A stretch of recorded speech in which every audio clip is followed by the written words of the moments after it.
Evangelho segundo o nosso apóstolo João, amoroso João, capítulo 19.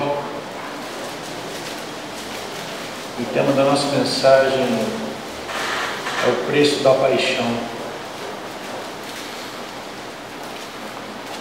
Muitos têm não só o enredo ou o devaneio de achar que a paixão é só um momento, um ápice do sentimento, ou a paixão é desfrutar de alguém próximo. Mas isso não é paixão, isso é filia, é a alegria de ter um amigo, um amor, uma pessoa próxima. Paixão é dor, paixão é sofrimento, é aquilo que realmente Cristo passou e demonstrou por nós. João, capítulo 19, versículo de número 28, diz assim. João 19, 28. Diz: mais tarde, sabendo que tudo estava concluído, para que a Escritura se cumprisse, Jesus disse: tenho sede. Estava ali uma vasilha cheia de vinagre. Então embeberam uma esponja nela, colocaram a esponja na ponta de um caniço de poço e o ergueram até os lábios de Jesus. Tendo-o provado, Jesus disse: está consumado. Com isso curvou a cabeça e entregou o Espírito. Feche seus olhos.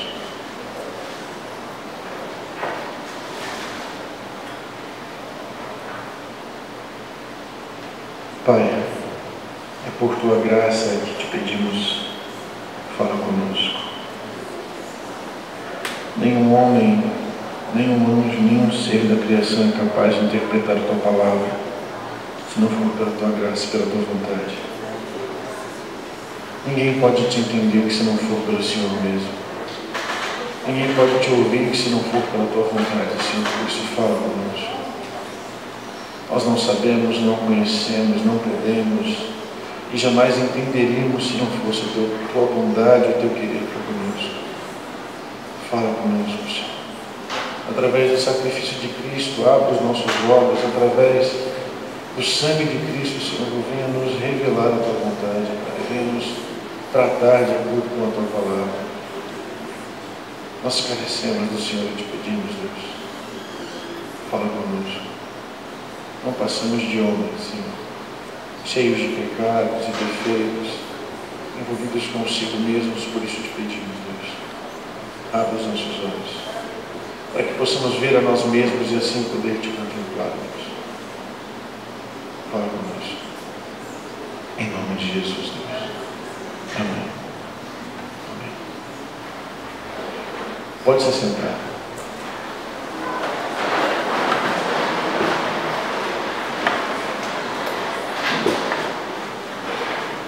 O enredo da cruz, o discurso da cruz, se tornou muito belo. Fazem até filmes sobre a crucificação do nosso Senhor. O enredo da cruz, a história da cruz, o que era vergonha se torna glorioso. O que era algo que trazia nojo e asco se tornou algo grandioso. O que deveria ser para muitos e deveria continuar causando horror, hoje é sinônimo de prosperidade, vitória, felicidade. O que continuaria, e não somente continuaria, mas sempre deveria ter sido um susto, um horror, um espanto, se tornou algo belo. E esse é o perigo de não entendermos a paixão de Cristo. Esse é o grande erro que a igreja tem cometido com relação à paixão de Cristo. Só que eu não quero falar só sobre a crucificação. Eu não quero falar só sobre o final da história. Eu quero falar sobre a paixão toda. Eu quero falar sobre, e é uma tarefa bem difícil, porque eu tenho 40 minutos. Falar sobre toda a paixão e colocar o dono da paixão no centro dela. Porque hoje o evangelho que tem sido visto aí fora é o evangelho do homem. Nós ouvimos falar muito mal de teologia. Se criticam muito a teologia. Mas por que muitos esquecem que Deus está no centro da teologia? O estudo sobre Deus é a coisa mais rica que o homem possui. O estudo sobre a pessoa de Deus é a coisa mais incrível que o homem pode ter. Só que o homem não pode conhecer a Deus se Deus não quiser que ele o conheça. E Deus revelou a nós. E é que o dono de tudo isso é Ele. O grande plano é dele. A grande história é dele. Não se resume em nós. Não se resume nos 60, 70, 80 anos que você viverá. Não se resume no carro que você compra, na casa que você compra, na sua mulher convertida, no seu esposo convertido. A história da cruz não se resume no que Ele faz na sua vida, mas no que Ele faz para a glória dEle. Por isso nós temos que contextualizar o Evangelho em Cristo e não em nós. E por isso eu peguei o texto de João, capítulo 19, versículo 28 a 30. Tem no telão ali. Pode passar o slide. Você que não está com a NVI, eu quero que você acompanhe no telão. Leia o texto, está assim, ó. Mais tarde, sabendo que tudo estava concluído. Tudo o quê? O que tinha sido concluído? Judas traiu ele. Ele pregou, ele ensinou o sermão do monte. Ele realmente teve discípulos que o seguiam e que iriam conseguir passar a mensagem adiante. Ele disse quem era o Pai. Ele disse: a vontade do meu Pai é que nenhum de vocês pereçam. Hoje nós ficamos perguntando, né? Qual é a tua vontade? Qual é a tua vontade? Cristo já disse qual é a vontade do Pai em João: que nenhum de vocês pereçam. Nós achamos que Deus talvez tenha cartas de tarô, ou Deus seja um horóscopo divino que fique revelando para a gente o que Ele quer. Mas Ele já revelou. Nós só não damos ouvido. E faço referência, eu ouvi uma mensagem muito bela esses dias sobre isso, faço referência ao caminho de Emaús. Que muitas vezes nós estamos no caminho de Emaús, andando ao lado de Cristo, questionando Cristo para o próprio Cristo. E esse tudo não significa só os 33 anos que Jesus viveu. Esse tudo não significa só os 3 anos de ministérios que foram incríveis. Em 3 anos de ministério ele fez coisas que jamais qualquer homem vai fazer.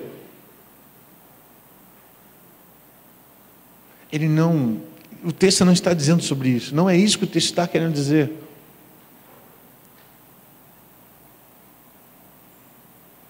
E o mais incrível, o mais belo de tudo isso é que esse tudo, esse todo, inclui eu, inclui você. Amém? Só que não resume nisso. Até aí está certo, mas não é só isso. Sabe, você leva um carro numa funilaria, e aí você diz: eu quero que pinte ele todo. E aí você chega para buscar o carro e ele pintou 2 portas. Aí você diz: é isso, mas não era só isso. Esse tudo é a salvação, é a redenção, mas não é só isso. Falta partes para serem entendidas. Falta um grande contexto para ser absorvido por nós. E por isso nós vamos para o segundo tópico, ou para o primeiro talvez. O antes.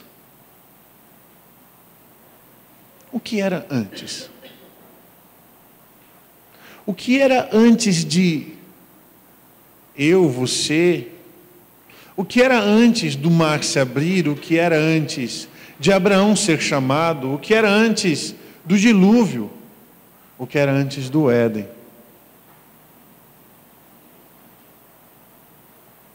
Esse tudo não é simplesmente o dia que ele morreu na cruz. Naquelas 24 horas as coisas aconteceram perfeitas. Não é isso. Não é isso que o texto está dizendo para nós.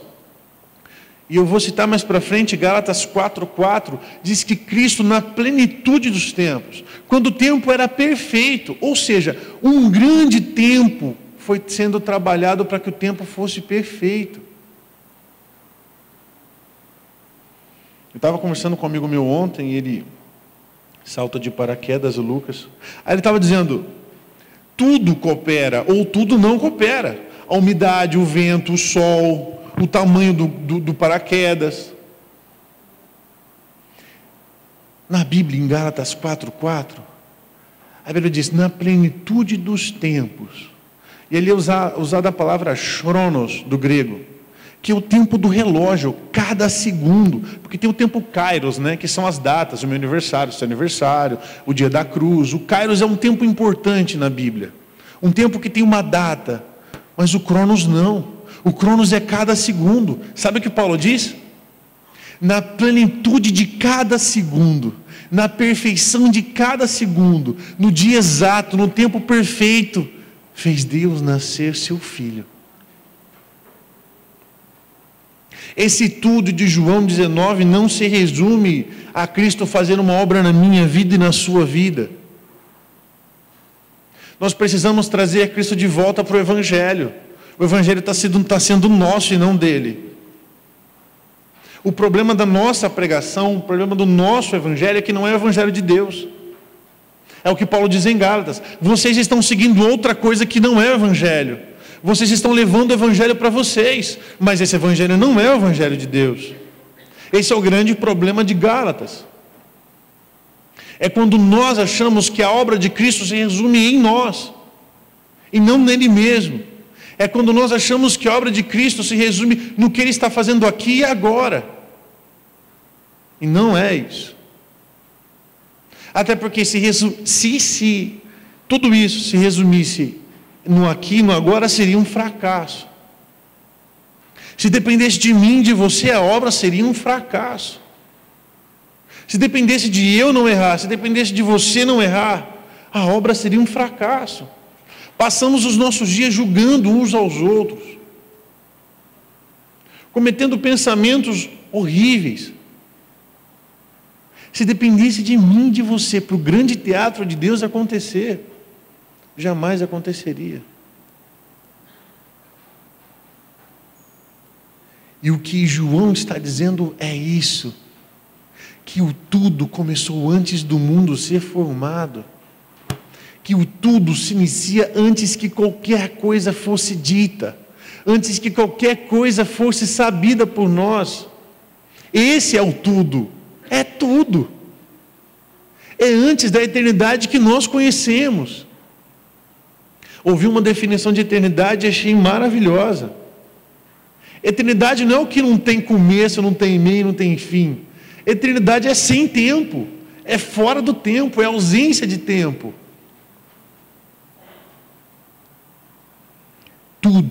Tudo se estabeleceu antes. Tudo. A paixão de Cristo não começa na cruz. A paixão de Cristo não começa no Getsemane. A paixão de Cristo começa antes da fundação do mundo.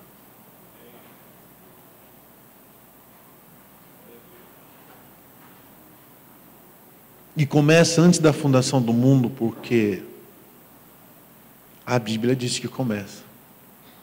Abra comigo a palavra do Senhor em 1 Pedro. Vou ler alguns textos. Eu gosto de fazer isso positivamente, mas hoje não deu. 1 Pedro, capítulo 1, versículo 19 e 20 diz. Eu queria ler o texto todo, mas não dá, então eu vou ler só o 19 e o 20. que diz assim, 1 Pedro capítulo 1, versículos de 19 e 20, diz assim: mas, pelo precioso sangue de Cristo, como de um cordeiro sem mancha e sem defeito, conhecido antes da criação do mundo, revelado nestes últimos tempos em favor de vocês. Ele está dizendo o seguinte: vocês não foram comprados com ouro, vocês não foram comprados com prata, não foi dinheiro algum desse mundo que pagou o pecado de vocês, porque não tinha dinheiro suficiente para isso. Nada poderia pagar Deus, pagar para Deus, pagar a Deus o que vocês deviam. Nós devíamos para o Pai, é Ele quem nós devíamos. Não havia dinheiro nesse mundo que pagasse o que vocês deviam para o Pai. Por quê? O ouro e a prata já são dele. O universo já é dele. Os céus e a terra já são dele. Só ele poderia pagar um preço que ele mesmo cobra. Só que esse preço não foi pago na cruz. Ali foi consumado. Foi a ratificação da situação que começou antes da fundação do mundo. Porque eu pergunto para você: Deus pode errar? Sim ou não? Não, Deus não erra. Não faz parte da natureza dele o erro. Se o homem cai sem que Deus saiba, Deus errou. Deus fez um negócio que não deu certo, e agora o que fazer? Se Deus faz o homem, e o homem pega Deus de surpresa e diz: o homem caiu, e agora o que faremos? Deus errou. Deus fracassou em sua missão. E Deus não fracassa. Deus jamais fracassa. O plano da cruz começa antes da fundação do mundo. É o que esse texto está dizendo. Antes do mundo se formar, houve uma situação em que eles precisavam decidir o que tinha que acontecer. Antes do mundo ser formado, eles precisavam decidir o que teria que acontecer naquele dia. Um cordeiro precisava pagar o preço que Deus queria. Mas como pagar? Vamos usar o ouro, mas o ouro já é nosso. Vamos usar a prata, então, mas já é nossa. Vamos então vender os céus e a terra, mas tudo já é nosso. João 17, abra comigo em João 17. Jesus em João 17 inicia uma oração. E nos primeiros versículos ele faz uma oração sobre ele mesmo. Sobre si, ele começa a falar com o Pai sobre o que ele naquele momento precisava, o que ele queria, dizendo: Pai, agora chegou o momento do Senhor glorificar a mim, porque eu fiz a tarefa toda. Aí de repente ele começa a orar pelos seus discípulos, dizendo: fica com eles, Pai, guarda ele, porque o Senhor me deu eles. E no versículo de número 24, na verdade no versículo de número 20, ele começa a orar por nós, mas eu vou ler o 24 com você. João 17, 24 diz assim: Pai, quero que os que me deste estejam comigo, onde eu estou, e vejam a minha glória. A glória que me deste, porque me amastes antes da criação do mundo.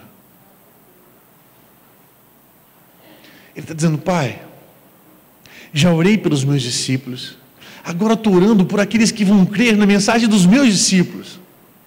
Daqui 1000 anos, 1500 anos, na grande reforma, daqui 2000 anos, eu estou orando por estes, que vão ouvir falar do meu nome, e eu quero que esses fiquem junto comigo. Eu quero que eles me vejam. Eu quero que eles tenham a minha presença com eles, porque o Senhor me amou antes da fundação do mundo. Quem é o sujeito principal dessa frase? Quem foi amado antes da fundação do mundo? Jesus Cristo. O Pai pode te perdoar hoje porque Ele amou Cristo antes da fundação do mundo, e porque Cristo decidiu pagar o preço que você devia. É por isso que você pode ser perdoado hoje. Você não é perdoado porque você dizime e dá ofertas. Você não é perdoado porque você vem aos cultos e faz campanha. Você dá ofertas e vem aos cultos porque você tem que ser grato a Deus pelo que Ele tem feito em sua vida, só por isso. Não há como pagar Deus pelo que Ele fez por nós. Se existe alguém que poderia pagar o preço, é Ele mesmo. Pagar o preço que Ele mesmo cobrava.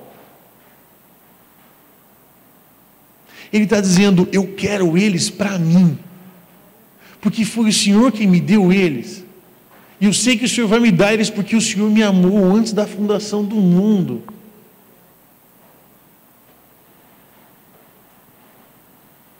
E Apocalipse não precisa abrir, Apocalipse vai dizer, e todos aqueles que estavam escritos no livro do Cordeiro, antes da fundação do mundo, cantavam em uma só voz. O enredo todo do capítulo vai tratar sobre o louvor do Cordeiro morto antes da fundação do mundo.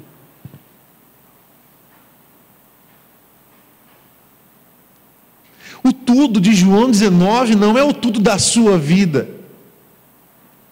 Não é o tudo da sua bênção, da sua promessa, da sua prosperidade.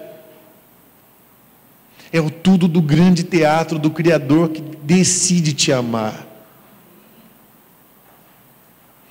Eu vou fazer alusão a uma licença poética que eu ouvi, alguns aqui já devem ter ouvido. Nós vamos para o segundo tópico agora, que é o plano. E isso não tem na Bíblia, e eu acho incrível.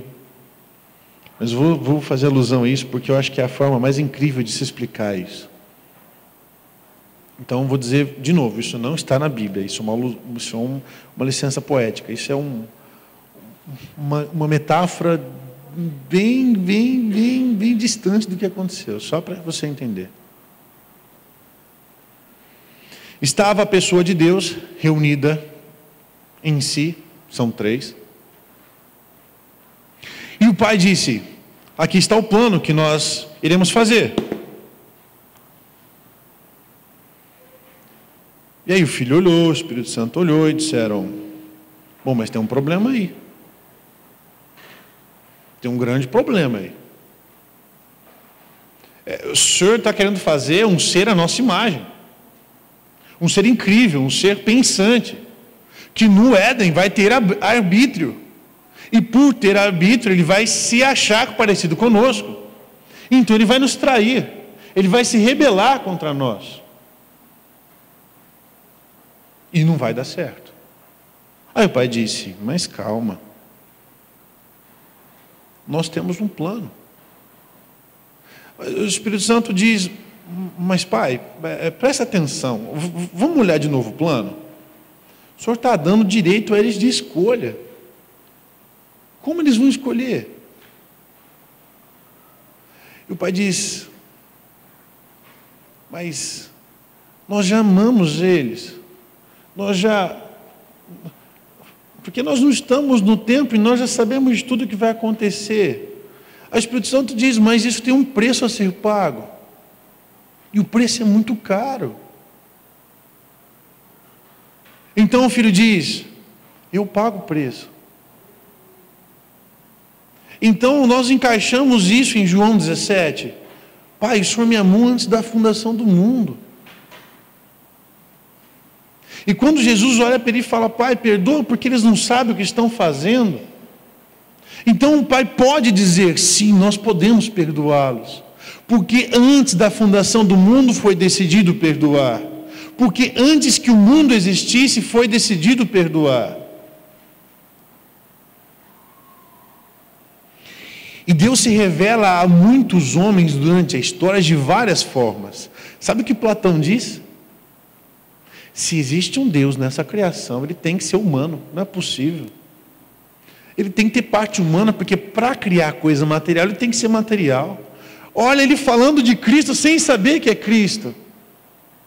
O Filho assumindo a pessoa de homem para poder resgatar a humanidade.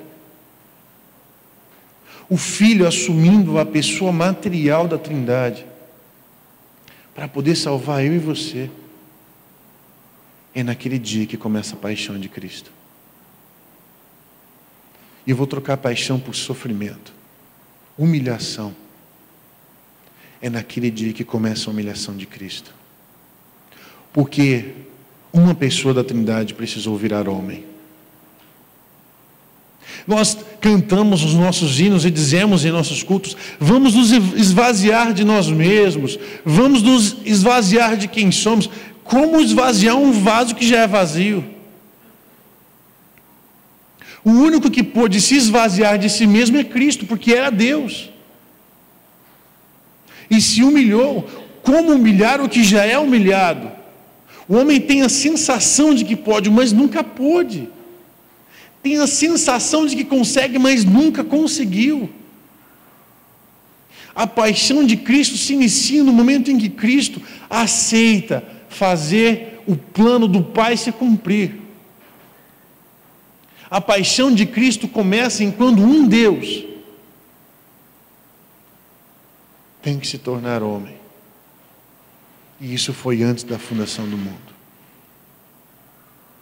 Não foi humilhação morrer na cruz. Humilhação foi virar homem. Ter fome, ter sono. Ser acordado no meio da noite por Nicodemos para ser interrogado. Ter que ir para o deserto jejuar. Virar homem foi humilhação para ele. Paixão, sofrimento foi ele ter que se esvaziar. Por isso hoje toda a glória é dele e não nossa. O Pai nos perdoa por causa dele, o Pai nos redime por causa dele. Alguém teve que pagar o preço e esse alguém foi Cristo. Alguém teve que causar a redenção e esse alguém foi Cristo. Um plano foi feito, mas alguém precisava cumprir isso, alguém precisava fazer isso acontecer. Alguém precisava dar cara a tapa. O Pai faz todo o plano e diz: agora a gente precisa fazer isso acontecer. E o Espírito diz: mas esse povo é duro na queda. Eu sei que eles são duros na queda, eu convenço eles. Então Cristo diz: eu pago o preço. Eu pago o preço que nós estamos cobrando deles.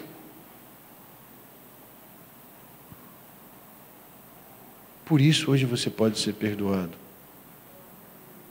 É por isso que hoje você consegue ouvir essa mensagem e entendê-la só por isso. Só por isso que hoje você vem a um culto, escuta, ouve, e o Espírito Santo fala ao seu coração. Só por causa disso. Não é porque você é bom, não é porque você é santo, não é porque você sabe orar, não é porque você fala em línguas estranhas, mas é porque Ele decidiu pagar um preço que Ele mesmo cobrava. Porque Ele decidiu se esvaziar e vir pagar um preço que nenhum de nós poderia pagar. E o sacrifício precisava causar horror. Karl Marx diz: não há revolução que dure se não houver sangue. Deus precisou mostrar que com o sangue se faz milagre. E o milagre da cruz transformou o mundo. A graça não era derramada, o Espírito não era derramado.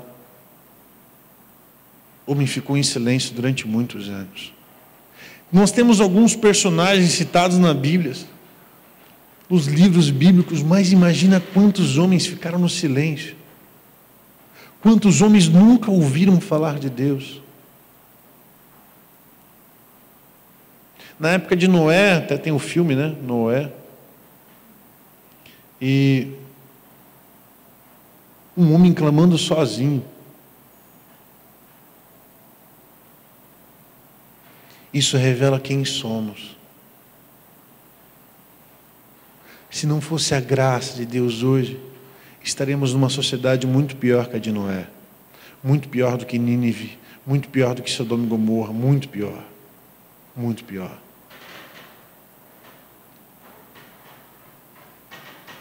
Se não fosse a graça de Deus, sabe o que é a graça? É o que faz você existir. Isso é graça.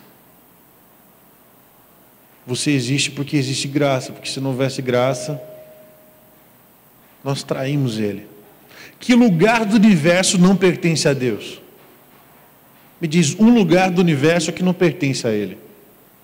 Para onde a humanidade se mudaria para um lugar que não é de Deus? Se traímos o dono do universo, para onde vamos? Se não houvesse piedade nele, aonde estaríamos? Se não houvesse graça nele, se a graça não o motivasse, aonde estaríamos? A graça que faz cada um de nós existir. É o que nos permite ouvir. É o que nos permite se arrepender. Isso é graça. Graça não se resume a um favor imerecido.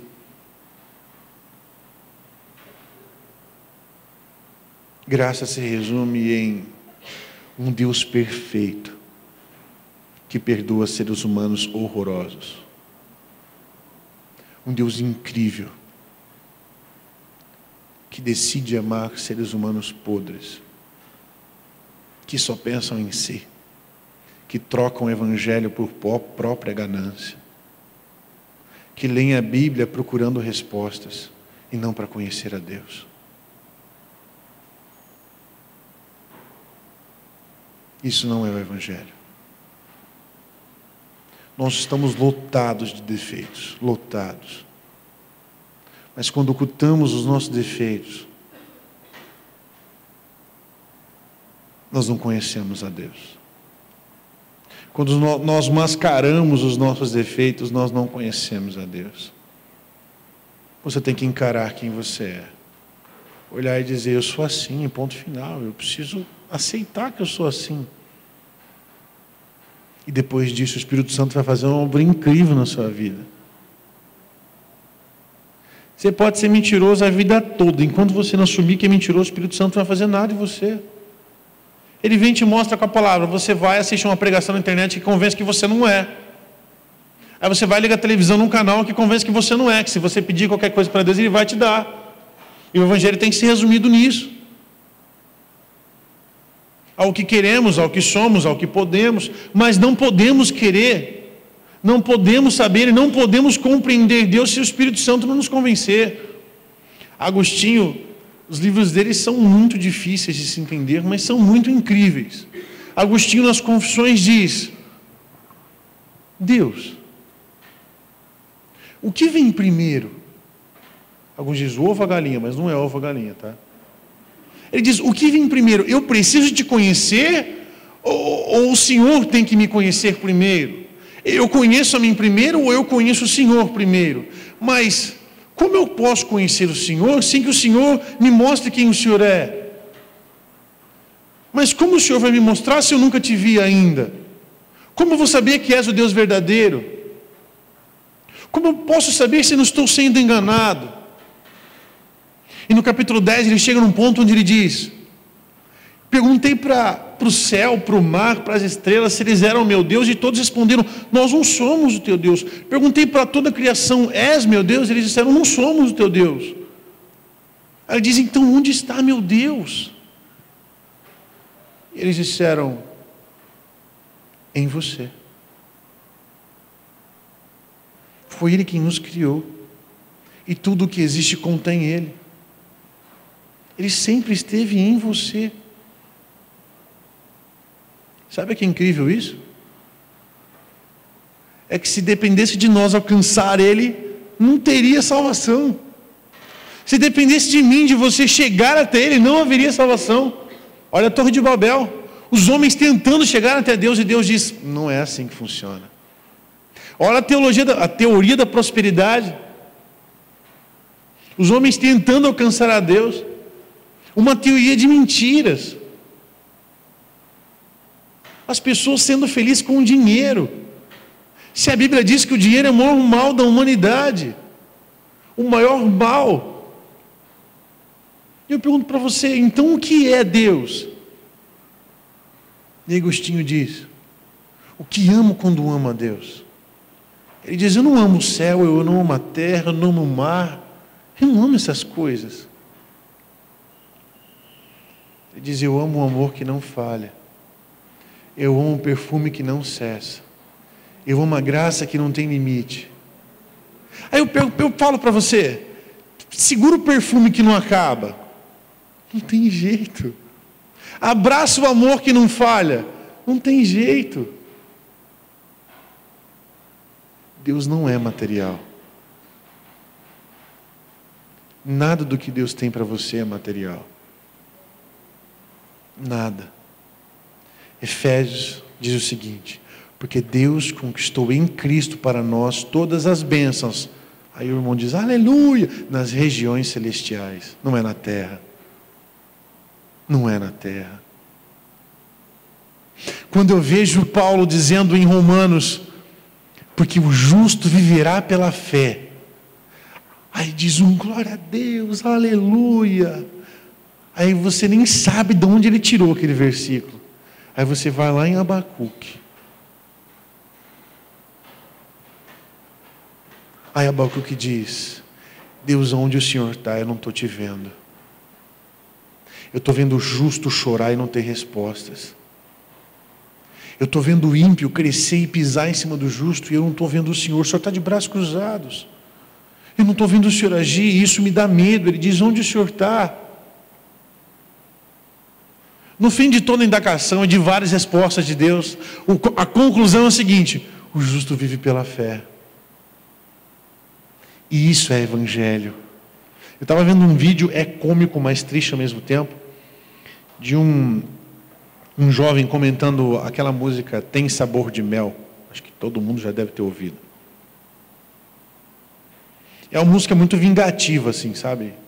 Aquele que não te ajudou no momento de dificuldade, vai te ver no palco, ele vai estar na plateia, meio que uma teologia da retribuição, assim. E ele faz uma metáfora muito boa, o jovem. Ele diz, acho que Paulo não tinha sabor de mel, porque morreu sem cabeça. Acho que Pedro, que foi crucificado de ponta cabeça, não tinha sabor de mel, porque sofreu. Acho que Matias, acho que João, acho que todos os apóstolos não conheceram o sabor de mel, porque nem sequer puderam escolher o modo de morrer. Morreram humilhados, crucificados, apedrejados, esfolados, perseguidos, malditos por muitos homens. Aí você consegue entender o porquê que Paulo diz que o justo vive pela fé. Não é à toa que Cristo é um Cristo sofredor. O verdadeiro evangelho assusta. Ele não causa felicidade. Sabe por quê? Você olha para um mundo imenso desse. Aí você diz, como o Senhor pôde me amar, Deus? Eu não estou entendendo a tua matemática. Eu não estou entendendo. Eu devo para o Senhor e o Senhor vem e paga o preço que eu devo. Aí o Senhor libera a graça. Ainda depois disso o Senhor libera a graça. Aí depois de tudo isso ainda, eu caio e o Senhor me levanta. Aí eu vou cair de novo, o Senhor vai me levantar. Aí ele olha para você e diz, mas eu te perdoei antes da fundação do mundo. O que diz Gênesis capítulo 1? Diz no princípio era o verbo. Esse é João capítulo 1, perdão. João capítulo 1, no princípio era o verbo. E o verbo estava com Deus e o verbo era Deus. Todas as coisas foram feitas por meio dele e nada do que foi feito sem ele. Os três sentados juntos. E o pai diz, nós não podemos começar a criação sem que alguém pague o preço. Nós não podemos iniciar a criação sem que um de nós pague o preço. Então Cristo diz, eu vou pagar o preço.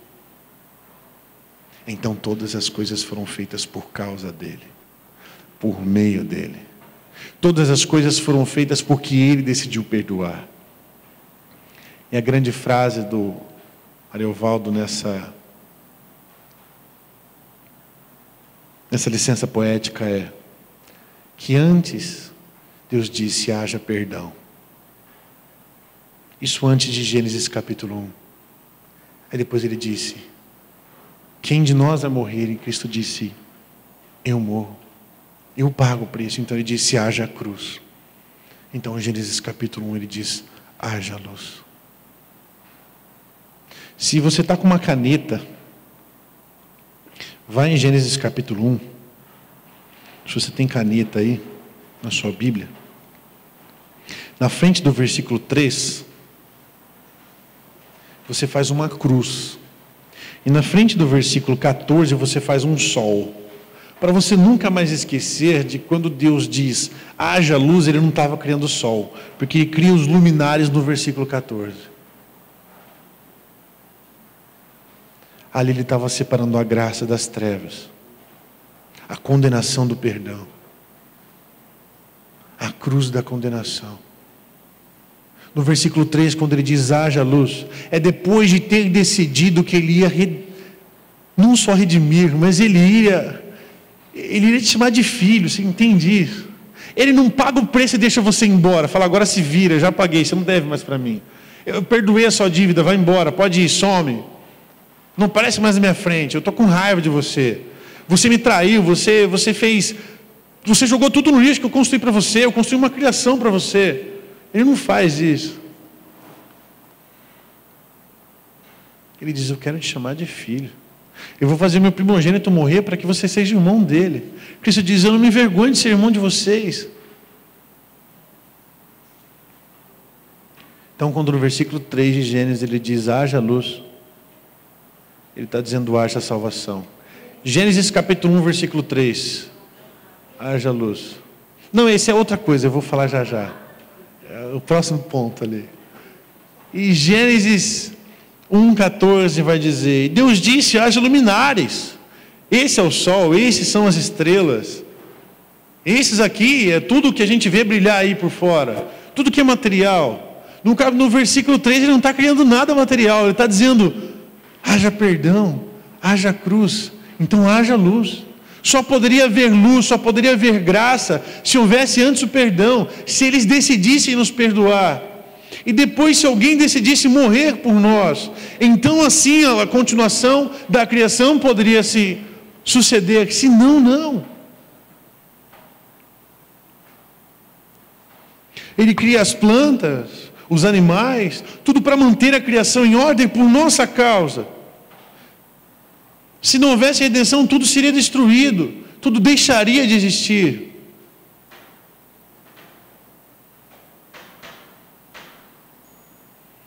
E então, Gênesis 3,15, agora Gênesis 3,15,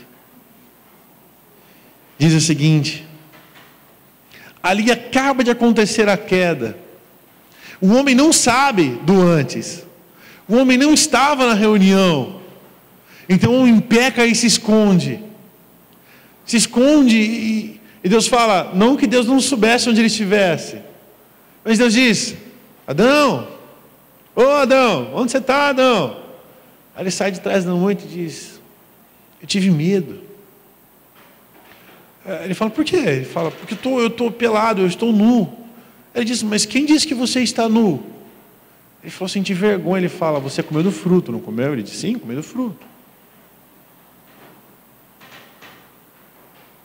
E agora eu vou provar para você o porquê Deus não foi pego de surpresa. Eu vou provar para você o porquê Deus não foi pego de surpresa. E porque Ele já tinha um plano. Gênesis 3,15 diz, Ele está falando com a serpente agora, Ele diz: porém inimizade entre você e a mulher, entre a sua descendência e a descendência dela, este lhe ferirá o calcanhar, e você lhe ferirá, este lhe ferirá a cabeça, e você lhe ferirá o calcanhar. Aqui, Jesus está com os três ali. Ele diz: serpente, eu vou colocar uma inimizade entre a tua descendência e a descendência da mulher. Quem é a descendência da mulher? O único homem que pôde pisar na cabeça de uma serpente se chama Jesus. Sobre quem estava sendo relatado o texto? Ele diz: farei nascer dessa mulher, de uma mulher, uma geração. Então eu vou escolher um homem, e depois de escolher um homem, eu vou formar uma nação, e essa nação vai para cativeiro para poder crescer no Egito. E depois disso eles vão passar por outros cativeiros e outros cativeiros, até aprender, mas não vão aprender. É como se ele estivesse dizendo tudo isso.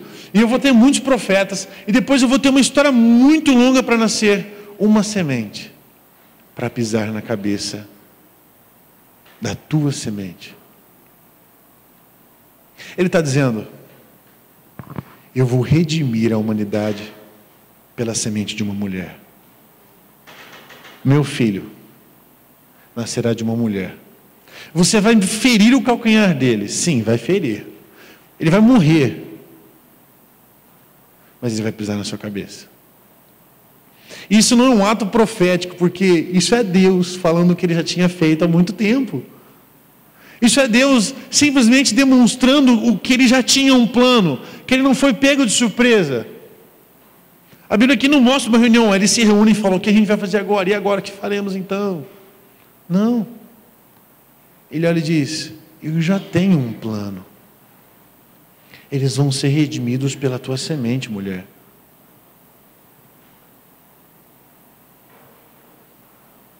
Ele já tinha um plano.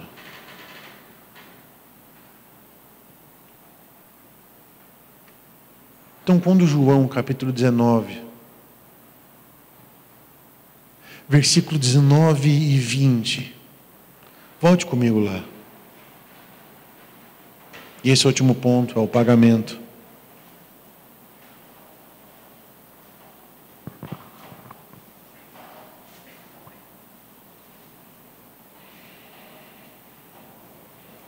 Versículo 28 do capítulo 19 diz assim: mais tarde, sabendo então que tudo estava concluído.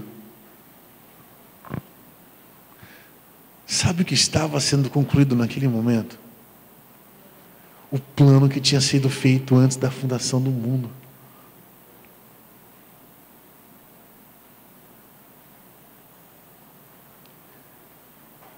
A história da humanidade deve causar horror, deve nos assustar, porque o único Deus se torna homem antes da fundação do mundo. Filipenses diz que ele era um Deus completo de homem e completo de Deus. Plenitude divina habitou em um homem. Isso é impossível para nós, mas para ele não foi.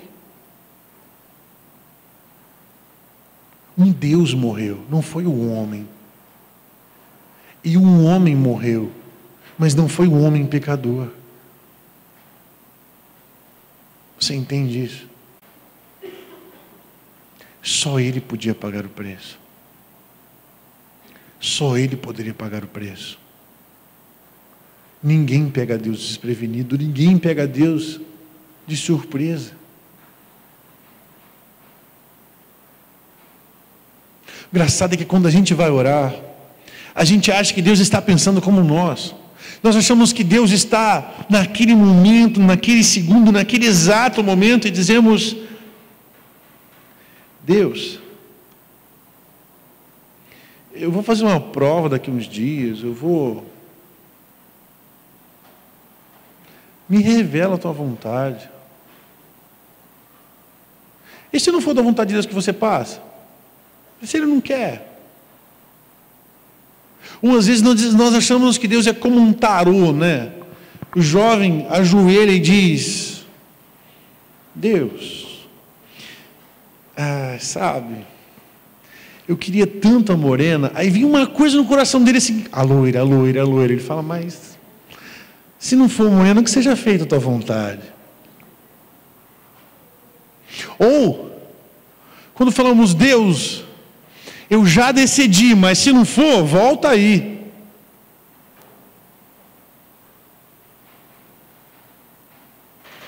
A nossa oração para Deus deve ser: Deus, se eu entrar na porta certa ou na porta errada, entra comigo. Entra para me ensinar, porque eu não sei andar sozinho. Nós parece que a igreja não quer crescer, parece que a igreja quer para sempre ser um menininho que Deus pega na mão e quer atravessar a rua. Parece que a igreja para sempre é a luta de Paulo com todas as cartas que ele tem. Ele diz: vocês não saem do leite, vocês não conseguem absorver um alimento mais sólido, vocês não são mais crianças. E não estou fazendo alusão ao texto de Cristo, que ele diz que temos que ser como crianças, é outra coisa. Eu estou dizendo que Deus te dá uma palavra que tem tudo o que você precisa saber e você não a lê. Mas não é tudo que você precisa saber para ser feliz, para ter uma boa vida, porque Deus tem sido um ídolo para nós. Sabe o que é um ídolo? É um meio para se alcançar algo. As pessoas pedem algo para um ídolo, mas querem o algo, não querem o ídolo.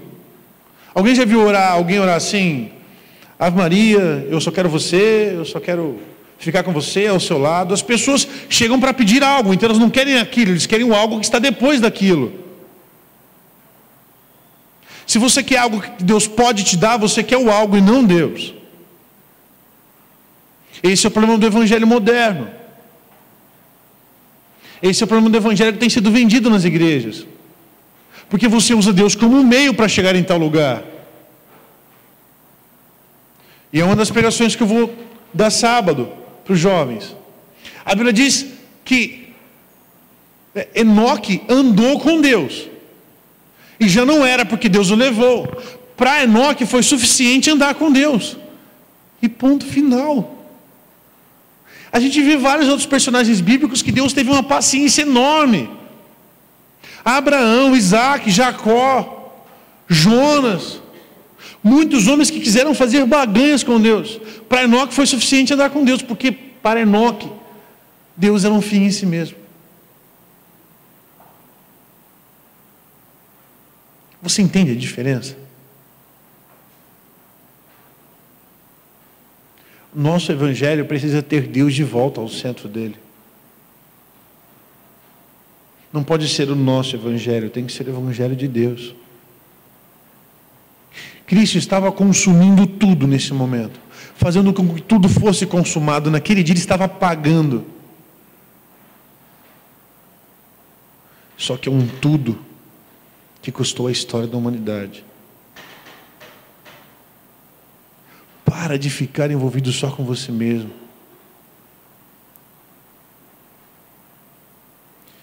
Todos nós temos falhas, todos nós iremos cair, todos nós. Só que sabe o que é o evangelho na sua queda? O que é o evangelho no como você levanta? É o porquê você levanta. Se é para você mesmo ou se é para a glória de Deus. Mas e se os outros me verem caído? Ué, e daí? Mas e se os outros me verem cabisbaixo, triste? E se eles ficarem sabendo que eu sou assim? Deus já sabe. Já não é o suficiente? Deus sabe de todos os meus defeitos, todos. Não há como eu esconder nada dele. E aí eu entendo quando Agostinho diz: o Senhor conhece os abismos da minha alma, e o Senhor é o único que pode revelar como eu saio deles.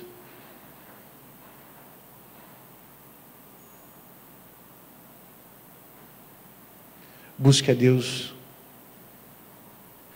como um fim em si mesmo, não para chegar em algum lugar. Busque a Deus para chegar nele e não chegar em outro lugar.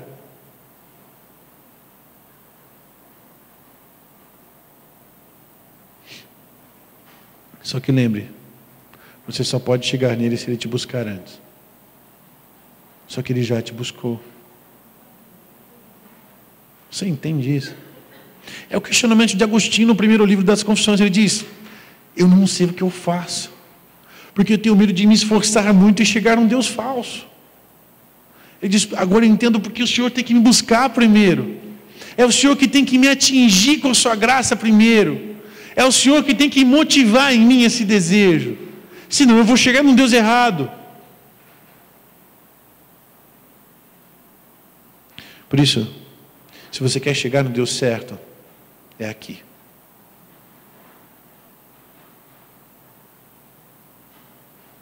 Só que não é fazendo com sua força, com seu braço,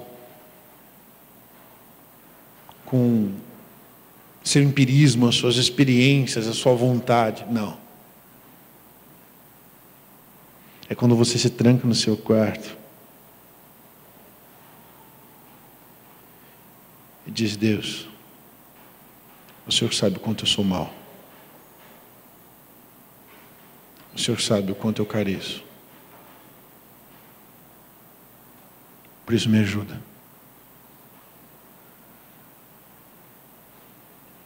No Antigo Testamento, o Espírito Santo era como um botão que era ativado. As pessoas eram cheias do Espírito Santo e eles faziam alguma coisa. Hoje o Espírito Santo foi derramado sobre a terra. E uma alusão a outra história que eu ouvi. Pessoas acham que o Espírito Santo é no momento, assim, sabe? Você tem que receber aquela carga elétrica, você vai e faz. Não. Quando você está mentindo, Ele está ali do teu lado. Quando você está cobiçando, Ele está ali do teu lado. Quando você está o traindo, Ele está ali do teu lado. Quando você está orando, Ele está ali do teu lado. Não é um botão que se ativa. Porque se você perde, você deixa de ser eleito.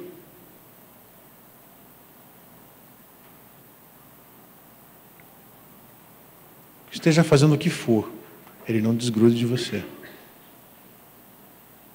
Isso é para que a gente lembre de quem nos convence. Você peca, aí na hora, nossa, foi eu que fiz isso? Não, foi Ele. Você conta uma mentira e na hora vem aquele filme na sua cabeça, você, por que eu fiz isso? Você que fez isso? Ele que te convenceu. Só Ele pode nos convencer. Continuando no versículo, diz: mais tarde, sabendo que tudo estava concluído, para que a Escritura se cumprisse, Jesus disse: tenho sede. Estava ali uma vasilha cheia de vinagre, então embeberam uma esponja nela, colocaram uma esponja na ponta de um caniço de poço de sopo e ergueram até os lábios de Jesus. Tendo provado, Jesus disse: está consumado. Com isso, curvou a cabeça e entregou o seu espírito. Ele diz em João, capítulo 10: eu estou doando a minha vida, ninguém tira. Ninguém pode tirar a minha vida. Eu estou doando a minha vida. É o que está dizendo aqui no texto. Ninguém tirou a vida de Jesus, Ele doou a sua vida. Está consumado, a melhor tradução é está quitado, liquidado. É como se houvesse uma dívida que fosse paga. A palavra é teletestai, no grego, o teletestou. Significa pagar, quitar uma dívida, fazer ser pago. E o mais incrível de tudo é que está no tempo perfeito. No grego, o tempo perfeito é como quase um pouco igual ao português. É algo que foi acontecido no passado, mas no grego é um passado sem começo. Que é atual, está presente e que não tem fim. E está na voz passiva. Nós só recebemos a ação. Ele pagou tudo. Ele quitou a sua dívida com Deus. O nome de cada um dos eleitos foi colocado no livro antes da fundação do mundo. E nesse dia Cristo foi e pagou. Ele quitou a dívida que nós tínhamos contra Deus. E naquele dia Ele disse: Pai, está pago. Eu cumpri a missão que foi me dada para mim. Eu cumpri a missão que o Senhor me deu, está aqui, está pago. Eles são teus agora. Esse tudo que Cristo conquista na cruz, não é o seu carro novo, a sua casa nova, o seu casamento, não é isso. É a glória do Filho, que foi humilhado antes da criação do mundo. E que Ele chega em João 17 e diz: Pai, agora é a hora de glorificar o Teu Filho. Esse tudo é quando eles estavam juntos antes da criação do mundo. Ele disse: Pai, eu sei que vai ser difícil. Ele chega no momento da dor e fala: Pai, se possível, acione o plano B. Se possível, passa esse cálice, porque está difícil. Mas se não, faça a tua vontade. Se não for possível, faça a tua vontade. Naquele dia ele estava pagando o que ele já tinha planejado antes da fundação do mundo. Você pode louvar, você pode conhecer a Deus, você pode ouvir a Deus, porque o Filho se humilhou para ser glorificado. Ele permaneceu humilhado durante muito tempo, mas hoje ele está sentado à direita do Pai. Sofreu, mas ele ressuscitou. Essa Páscoa, eu quero que você não esqueça o que é Evangelho. Evangelho não é uma vida religiosa. Evangelho não é você pagar uma de santo, você fingir uma santidade. É você se conhecer e dizer: Deus, como o Senhor pode me amar? Como o Senhor pode me amar? O Senhor conseguiu me amar antes da fundação do mundo. Antes que eu viesse na igreja para cantar uma canção, como o Senhor pôde fazer isso? Antes que eu me batizasse, o Senhor já tinha me amado. Antes que eu soubesse dizer que te amava, o Senhor já tinha me amado. Antes do Senhor criar o mundo, o Senhor já tinha decidido pagar o preço. Teletestai. Foi pago um preço que nenhum homem poderia pagar. Pedro, estude as cartas do Evangelho, porque são para a igreja, são para igrejas antigas e que servem para nós hoje. Abrir a sua Bíblia de manhã para fazer uma devocional, abre uma carta. Aí você vai encontrar Pedro dizendo: não foi ouro, não foi prata, não foi diamante, não foi grana nenhuma nesse mundo que pagou, mas foi o único Deus que decidiu pagar o preço que Ele cobrava.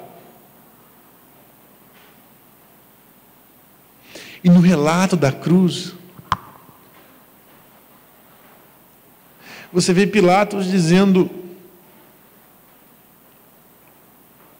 eu não vejo culpa nesse homem, o que vocês estão querendo culpar nele?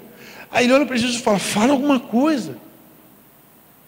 Eu tenho autoridade para te soltar e para te condenar agora, fala alguma coisa. Ele diz: não haveria autoridade alguma sobre você se não fosse dada do alto. Quem estava condenando o Filho por nossa causa? O Pai. Nessa Páscoa, não adianta nada você deixar de ver TV, internet, essas coisas, se você não ler a Bíblia. Não adianta nada você se sentar com sua família e comer um pedaço de pão se não houver consciência. Não tem função alguma você participar de uma campanha se não houver em você conscientização do que é a Páscoa.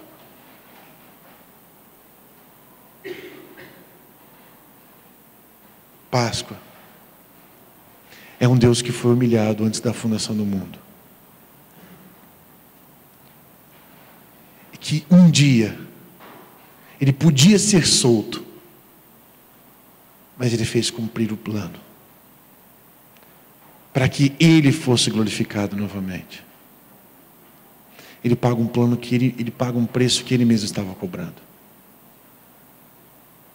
Páscoa não tem a ver comigo, não tem a ver com você. Evangelho não tem a ver comigo, não tem a ver com você. Olha que incrível. Romanos diz: porque todas as coisas cooperam para o bem daqueles que amam a Deus. Aí você diz: aleluia, meu carro bateu, vai cooperar para o bem. Meu filho está doente, vai cooperar para o bem. O texto não está dizendo isso.